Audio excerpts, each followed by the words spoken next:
عزیز، امروز میخوام راجع به این شخص یعنی غلامعلی جعفرزاده ایمان آبادی با شما صحبت بکنیم که یک خبر فکر میکنم شروری گفت و گفتش که از کمپانی آدیداس ما اگر نخریم کلا میزنیمش زمین، چون ترامپ گفته که میخوایم ایران رو تحریم بکنیم. بعد آدیداس چون به ایران کفش نداده و لباس نمیخواد به ایران بده، ما بعد آدیداس رو تحریم بکنیم. و این آقایی که خودش عضو فراکسیون ورزش مجلس هستش، من نمیدونم ربط مثلا سخنرانی ترامپ به این کمپانی آدیداس چی هستش. جالبه که بدونید که کمپانی آدیداس یکی از بزرگترین تولید کنندگان پوشاک در اروپا و در دنیا هستش. در ایالت بایرن کشور آلمان محصولات آدیداس تولید میشه. اما خبرگزاری خانه ملت که مربوط هستش به خبرگزاری مجلس که اخبار مجلس رو پوشش میده، اومد از قول غلامعلی جعفرزاده ایمن آبادی یک خبر خیلی جالب زد که اصلا من نمیدونم واقعا این آدم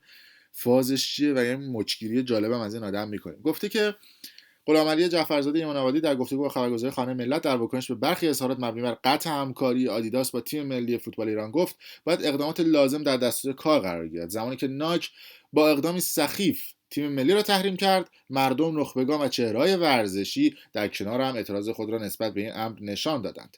نماینده مردم رشت در مجلس شورای اسلامی احتمال قطع همکاری آدیداس با ایران را نوعی بهانه‌جویی دانست و افزود ما نیز می‌توانیم تحریم‌هایی را داشته باشیم و نباید خودمان را دست کم بگیریم و مردم می‌توانند کفش‌های آدیداس خود را استفاده نکنند.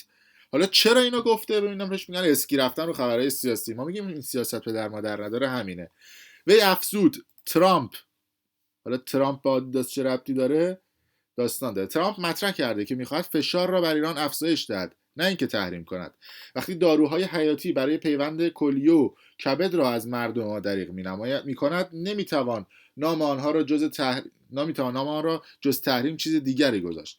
این نماینده مردم در مجلس با بیان اینکه آدیداس باید جواب کوبنده‌ای در مقابل قطع همکاری با ایران بگیرد، گفت چرا گروه‌ها، احزاب سیاسی و انجیوها در مقابل اقدامات سخیف امریکا، این مثلا آدیداس چون به ایران لباس نداده میگه اقدامات سخیف امریکا. آدیداس اصلا توی آلمانه، توی ایالت بایرن. آقای جعفرزاده ایمن آبادی عضو فراکسیون ورزش، تو هنوز اینو نمیدونی که آدیداس مال آلمانه. بعد حالا نایک هم بهش ربط داده و ساکت ننشستن. وقتی آدیداس بازیکنان ایران رو تحریم میکنه، چرا مردم ایران در داخل و خارج از کشور همچنان به خریدن این برند ادامه میدن و آدیداس را تحریم نمیکنند؟ میدونی چرا؟ میگه که همچنان به خرید این برند. ما اومدیم رفتیم گشتیم یه عکس از این آقای جعفرزاده ایمن آبادی روی صحن مجلس دیدیم. یکم من این تصویر رو زوم میکنم جالب باشه شاید برای خود آقای ایمن آبادی. ببینید اینجا مارک ویلچرش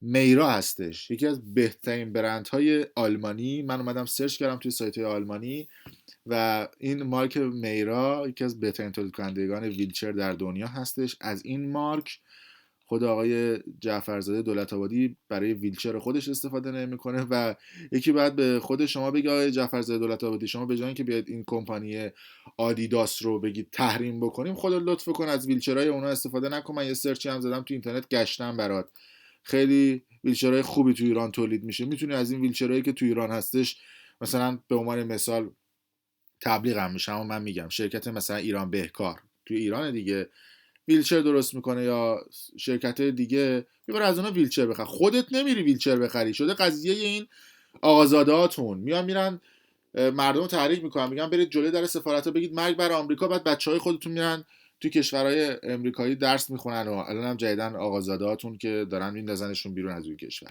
ببینید از این بازی سیاسی زیاد انجام میدن و خب پشت پرده میرن میبندن، مثلا خودشون همه کار میکنن، فقط اینها برای مردمه. این برای نمونه بود آقای جعفرزاده دولت آبادی. شما لطف کنین ویلچر تو عوض بکنین ممنون میشم. فکر کنم کت شوالت مال ایران نباشه، نمیدونم مال کجاست. در حال اینو گفتم که داشته باشید.